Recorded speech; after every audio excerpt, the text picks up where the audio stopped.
Hello and welcome back to the Healing Hill. My name is Tiffany Hillcook, and I'm a bit distracted because my cat is playing with something.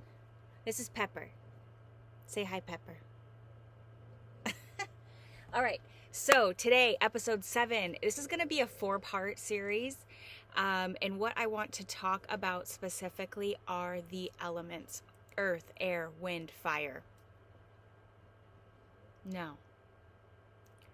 Earth, air, water, fire. Okay? So those are the 4 elements, and our bodies are energy, and they are comprised of the same 4 elements. It is imperative that you dip in or expel all 4 energies daily in order to live a balanced life. So today what I want to talk about with you is the element of fire, and this is the least strong element in my astrological chart. I have a very little fire in my chart, so it's the least I don't want to say intuitive, but I have to work at expelling fire on a daily basis. All right. Thank you so much for joining me. Just a gentle reminder that you are loved and love simply because it is true. And if you would like to have a one-on-one session with me, maybe you feel out of balance yourself, I will put my booking services below. My website is thehealinghill.com, and this is an opportunity for us to call forward your spirit guides as well as your higher self and help you on this journey, this quest called life. All right, we will see you soon.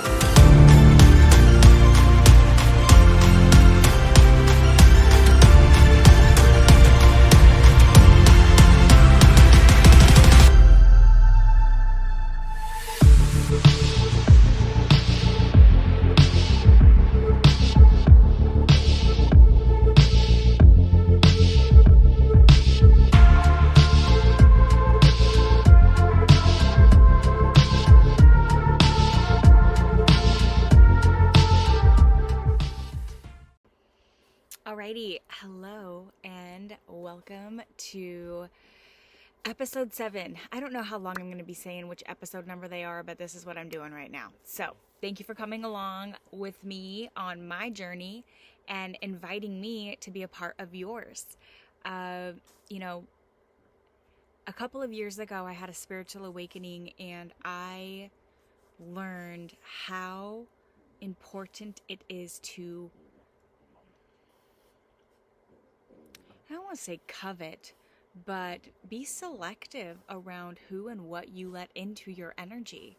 And so if you are watching this, I have a lot of gratitude for you inviting me in, for you selecting to spend your energy, your time with me. So today, this is going to be a 4-part series. I don't think they're going to be super long videos.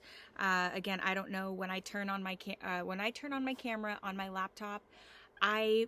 Tiffany has left the building. I call forward my spirit guides and my higher self, and the words that I'm speaking are literally being told to me by spirit. So, but I don't feel like this is going to be a super long video. Famous last words I just said.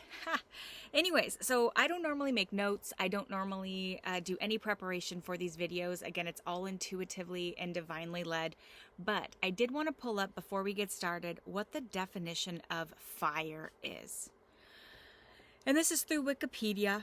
And so it's going to be a little bit dense, but just this first sentence is really what I want to expand off of. Fire is the rapid oxidation of a material, parenthetically, the fuel, in the exothermic chemical process of combustion, releasing heat, light, and various reaction products, okay? There are 4 elements that exist, that we know of, that exist in our world. We have earth, air, water, and fire. Our energetic bodies are comprised of all four. And it is imperative, it is so important that you on a daily basis are tapping into each one of those elements. If you are not tapping into them, you are going to have an imbalance. For myself, and I found this out by looking at my astrological chart, there are a multitude of free websites where you can do so. You enter your birthday as well as your your birth date, the time. I'm going to have my guides slow down. They're giving me a lot of information. And the time and city in which you were born, and that maps out what the stars looked like at that time. Which, I mean, this is how some people spend their entire spiritual existence is working within astrology. But for me, I actually have never had a professional read my chart, but I have done it myself, and I have very little fire in my chart. And how that shows up is, for me anyway, is I have a lot of water. My rising, my sun sign and my rising sign are both water. Cancer and Scorpio. And so as a result, I just want to sit in a blanket, a cozy blanket with you, and I want to talk about our emotions. That's my natural state. That's what I want to do. Whether you're crying, I'm going to lean into that. I am not made to feel uneasy when emotions start to be presented, whether it be anger, whether it be sadness, pain, etc. I if anything, I get a little bit closer. So for me, I don't naturally have a need to go run outside and go, play a sport or, do yoga, which is something that I practice daily. I don't really want to do that. I now have created a habit of doing it. By the way, it takes 67 days to create or break a habit. That's over 2 months, okay, that you've got to do something every day before it becomes a habit, before it becomes almost a subconscious choice. And so for me, when I started doing yoga, it was painful. I would have my yoga mat would be rolled out in my RV sometimes for 2 hours. I'm not kidding. I would be staring at it before I finally went and would sit down and practice yoga. The way I call it a practice is you're never done. Every day it's fun for me. I love stretching and moving my body now. I can literally feel energy moving through my body, but initially it was met with quite a bit of resistance. I'm reading this great book that is called You Are the Mountain, and one of the things that it describes is where self-sabotaging behavior comes from. And to define a self-sabotaging behavior is a behavior that sabotages you. Let's say you are intending on eating better, but you find yourself, sitting on the couch with a bag of popcorn and a candy bar. Where does that disconnect come from? You're aspiring to treat your body better, but you're not. And that where that disconnect comes is from your conscious and your subconscious being at war, or being indifferent to one another. And so you've got to get to, let's say you are trying to treat your body better, but the intention behind it is actually to lose weight. Well, that isn't treating your body better necessarily. Your intention is not in alignment with the behavior. So you're going to fail. It's not sustainable. So anyways, so for me with fire, it's not some individuals that have a lot of fire in their chart. I honestly don't know. Out of all of the astrological signs, my sister is an Aries and she is fire as hell. For some individuals, you may actually may need to rein in how much fire that you expel on a daily basis, because you have a tendency to have fatigue. You overdo it. You overwork out. You overrun. You overwork, whatever that is. You actually need to have more balance in relationship to the amount of fire that you expel. So for me, when I think of fire, I think of movement in general. And when you are moving, you are not only expelling energy, but you're also generating it. And so energy is able to move through you.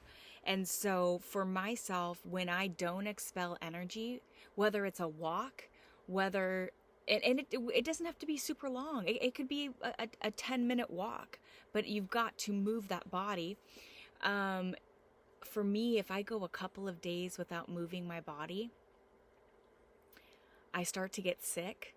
And when I say sick, it could show up with a physical ailment, like a physical pain, a cold, some sort of cough.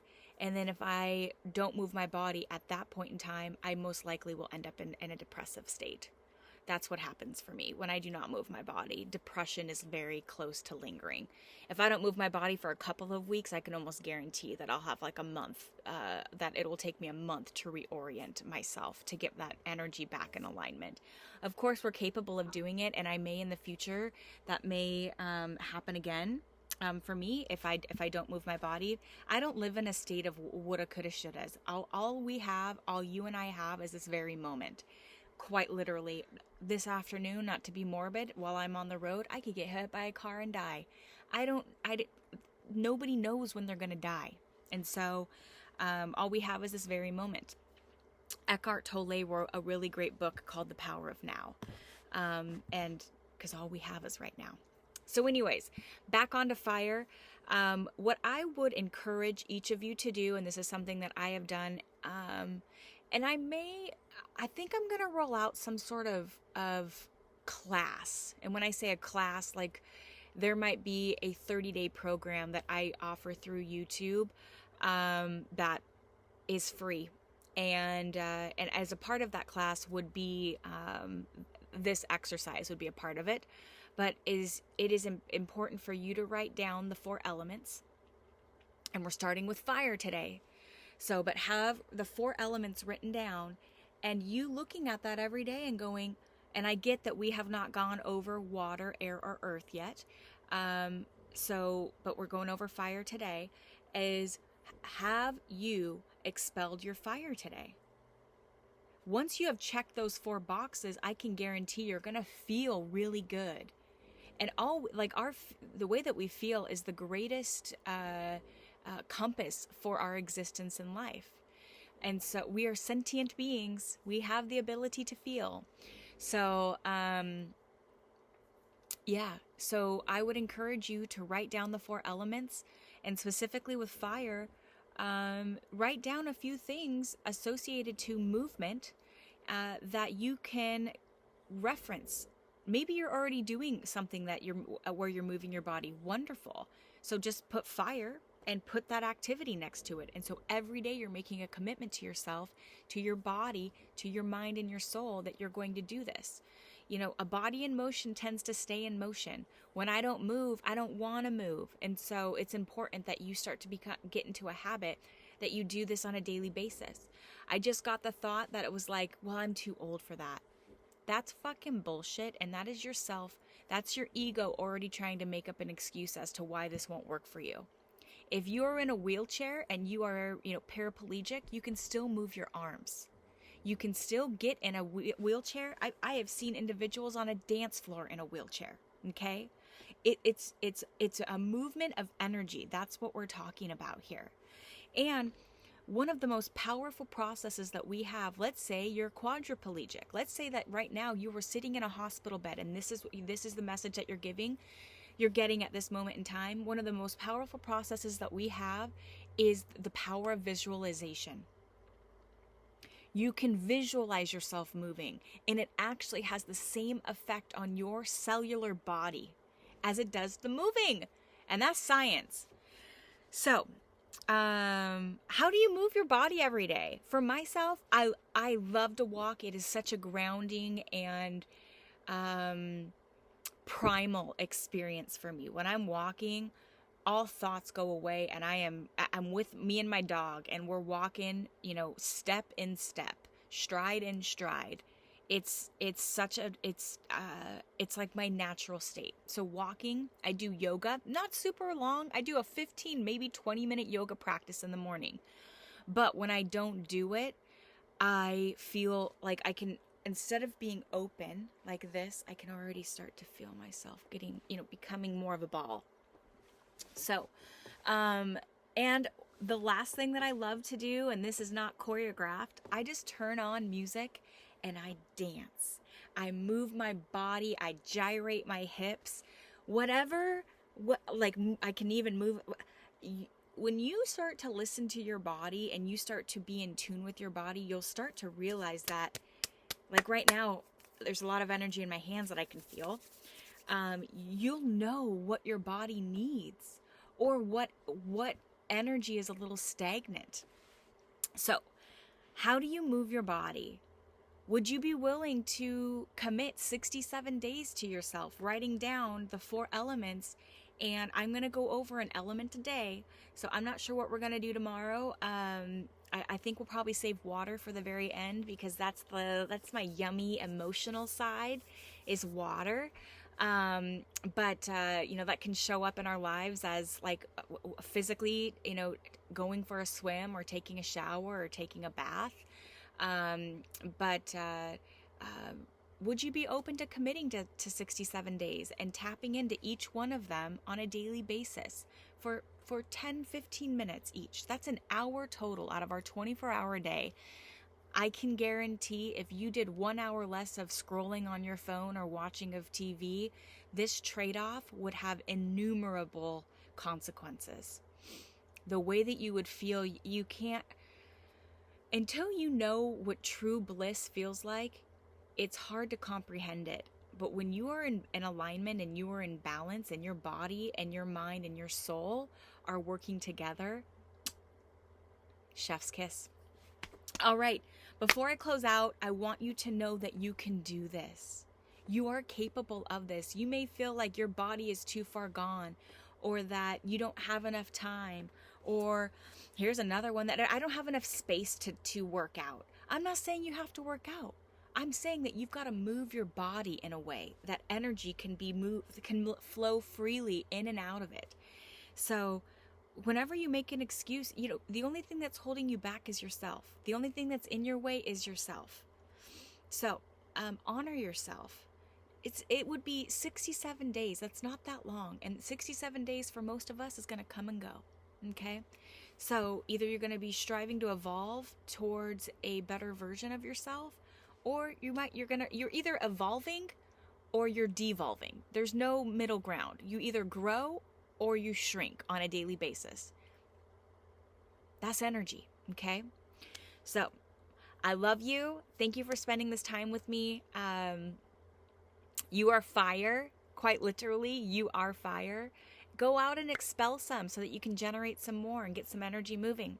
I love you so much. Tiffany Hillcook signing off for today.